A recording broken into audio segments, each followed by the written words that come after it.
Hello, welcome back to another video. In today's video, I will be walking through how to kite the new hunter Fool's Gold. And I will go into a little bit of what personas will be the most useful against him and what characters will help later on in the video. But to start off, we're gonna talk about his traits. So, first let's talk about his main trait, unstable ground. I'll put it up there if you want to read the whole thing, but basically it's when he throws his pickaxe and when it hits a wall, it causes like an earthquake that would take a chip damage. That means he is a chip hunter like Sculptor, Bonbon, and even Undead. This collapse will also happen when he takes away his pickaxe from the fang. Next, let's talk about the magnet conversion, which is his second presence thing. Again, I'll put it up there if you want to read. Basically, it's when he takes a rock and it reaches up to 60 meters around, based on how you place it. This rock, when you hit a pickaxe on one of these pre-collapsed areas, will make every area around it collapse too. This will stay up for at least 20 seconds. This can be used to block off many areas, but it can also, chip you. He also has an ability where he can move towards his pickaxe wherever it is. The axe will also come towards him, which I believe does chip damage. I do not use it in this gameplay, so I apologize for that, but I use every other ability in this one.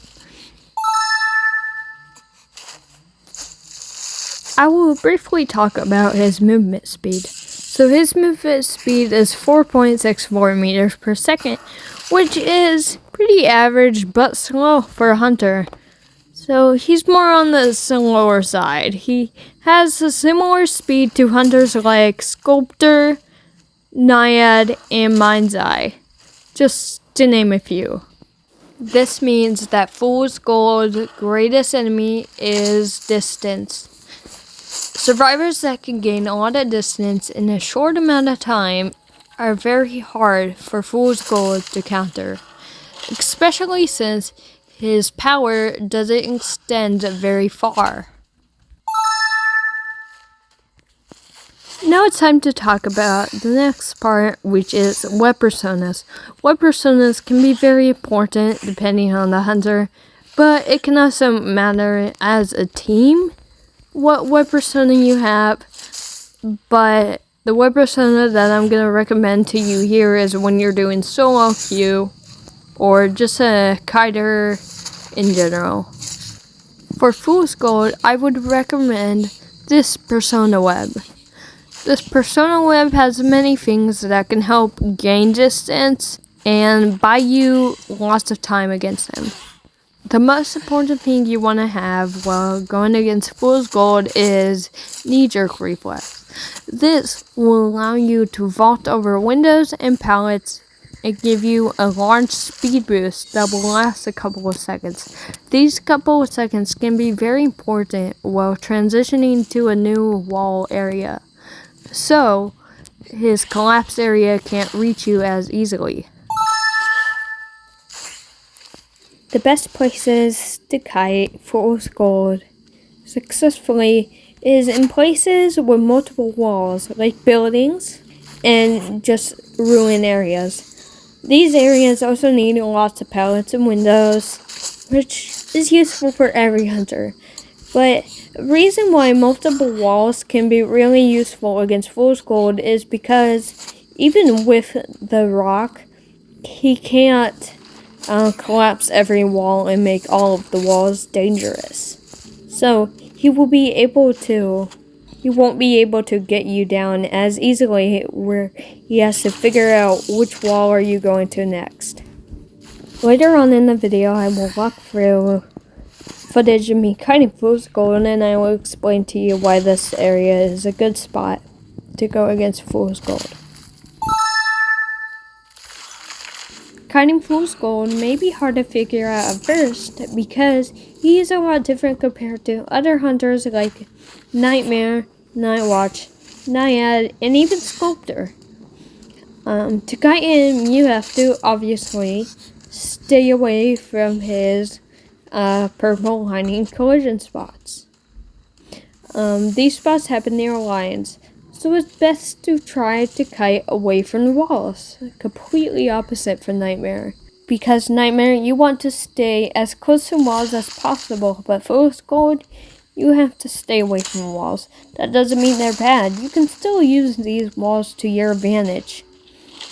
As I talked about on where to kite, multi-wall areas are useful because he can't do all of them. So what you do is you stay away from walls with a collision spot already placed.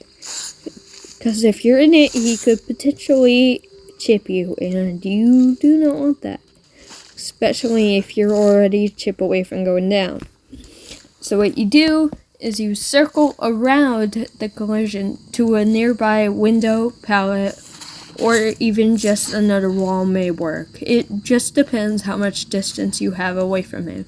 If you don't have much, I would just go for the window or pallet. But if you have plenty of distance, I would loop around a wall. Looping around walls can be very useful because it can take him longer than other hunters to circle walls because he has a more slower speed than other hunters like Opera Singer and even X-Boy. Like I said earlier, Fool's Gold biggest enemy is distance. If you have a character that can gain lots of distance in a short amount of time, use that to transition. This distance will be hard for him to make up in a very short amount of time. As I talked about earlier, having the knee-jerk reflex can be very useful when you kite vault over a window or pallet and then run over to the next area. It will be very hard for him to catch up. And now we will leave this terrible hunter gameplay and watch some of my kiting as I walk through why this worked. In this match, I played as Doctor, who I had a knee-jerk reflex on. As you can see, I use this speed boost to go straight to the next pallet. As you can see here, this is a multi-wall area.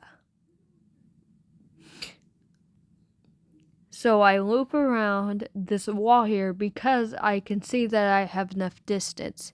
If I had less distance, I would go back around to that window. I go over here to this pallet, which he blinks right through. And he gains a closer distance, so I'm in a little bit of trouble. I go around and loop around this wall. He tries to collapse it, but he doesn't manage to do it in time. And I vault over this window. I don't get the boost this time, but he's stuck behind me, breaking that pallet. So I gain distance. Anyways, I go over this pallet, and I accidentally go back around to him, but it's okay because I had enough distance between me and him to go somewhere else. I don't know how this vault worked without a terror shock. I was pretty surprised about that. For here you can see I keep looping him to the point where he even loses me, so I have enough time to heal myself before he spots me. I try to go again, but that obviously doesn't work. So I start running and looping him some more. He does get me off with this, and the cipher machine pops. As you can see in the video, you can see how me having that speed boost really hurt him later on. It took him a lot longer to get me, so there was enough time for the cipher machine to be primed for later on. I also bought more time by looping around a wall when I had a lot of distance instead of going straight forward back to a pallet or window. This was to gain more distance and in the end give my team a lot more time. This next example is a character that goes very well against hunters that struggle in gaining distance. This also shows another map with a 2-wall or a multi-wall kiting area that you can use later on if you find yourself kiting fool's gold. In this match, I'm playing as a little girl. As you can see, I push myself away. That gains a lot of distance, but he does gain it back with his pickaxe ability, which is the one way he can gain distance on you. I use it again, and this distance is a lot to him, and it's hard for him to catch up right away. I also have knee jerk on this, so that boost really helped me to the end of the wall, which really is not helping him. I keep circling around this wall, and I use a page to gain even more distance. He does get me here with that. Only issue he can get you is during vaulting if you aren't dodging it. I keep vaulting over windows before he is able to get me. This, as you can see, has a multi-wall area, so even if he did rock, he wouldn't be able to get me. I did get shared, but I did get saved by this prisoner. Move this page, and it helps me and the prisoner both gain distance. I head back to this area because I know it worked last time, so I must do it again.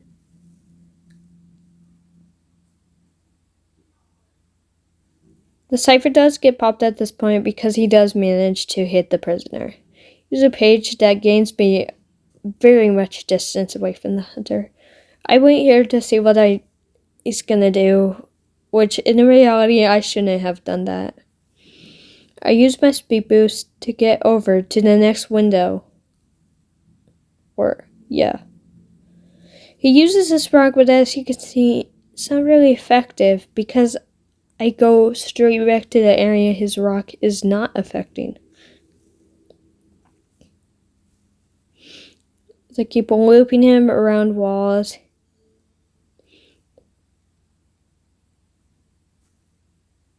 I start to run away. I start panicking at this point, waiting for my pages to come, but they don't. And then I transition away, and that's how I got caught. But yeah. So that shows looping walls, and that shows just one of the characters that are very useful for kiting against fool's gold. Characters that gain distance, well, like a little girl. But there are other characters too, like female dancer, forward, anti-querying even with her jump. Mercenary and coordinator are also very useful. And Gravekeeper can gain a lot of distance since his digging speed is pretty fast. And Muro. So just characters who get lots of speed boost. Composer is a good one. Stunners aren't the greatest against him, but stunners are almost always useful unless it is opera singer.